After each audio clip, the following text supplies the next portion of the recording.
দাম সেটাও বাড়ছে, 72 থেকে 75 টাকা কেজি, 50 থেকে 60 টাকা কেজি মোটা চাল।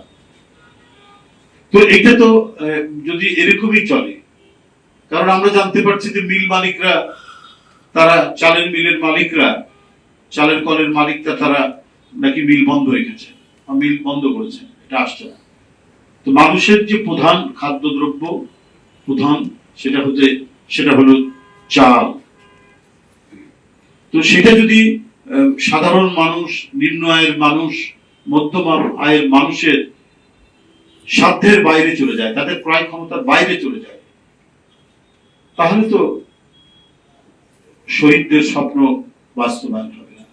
আমাদেরকে গরিব মানুষ থেকে শুরু করে প্রত্যেকটি শ্রেণী পেশার মানুষ যাতে কোন রকমে 3 বেলা খেতে পারে, সেই ব্যবস্থা নিশ্চিত করতে হবে। আজকে অর্থনীতির স্থবিরতা কথা সবাই বলছেন, অর্থনীতিবিদরা।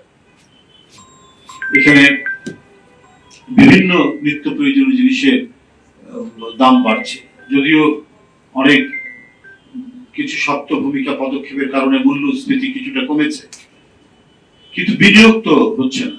আর বিনিয়োগ না হওয়ার কারণে কোনো কর্মসংস্থান নেই, কর্মসংস্থান একরকম আটকে গেছে। যে মানুষ যদি বেকার থাকে, মানুষ যদি তার প্রয়োজনীয় খাবার কিনতে না পারে, তার জীবন ধারণের ন্যূনতম উপায়টা যদি সে অর্জন করতে না পারে, উপার্জন করতে না পারে, তাহলে সে একটা বড় ধরনের ধস নামবে এবং সেই পলাতক ফ্যাসিবাদরা হাততালি দেবে।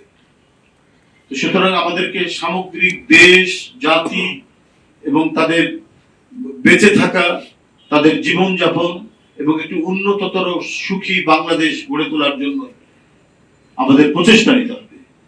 এটাই হচ্ছে জুলাই আগস্টের শহীদদের মূল প্রেরণা।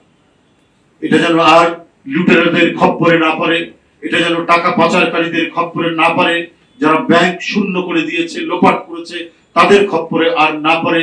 এটা যাতে তৎকালীন ক্ষমতাসীনরা তাদের পরিবার, পরিজন, ঘনিষ্ঠজনদের জন্য টাকা পাচার করে তারা সুখে শান্তিতে থাকার যে প্রচেষ্টা নিয়েছে প্রজন্মের পর প্রজন্ম ধরে, সেই ধরনের বাংলাদেশ যেন আর কখনোই ফিরে না আসে, সেই প্রচেষ্টা আমাদের থাকতে হবে, সেই প্রয়াস আমাদেরকে নিতে হবে।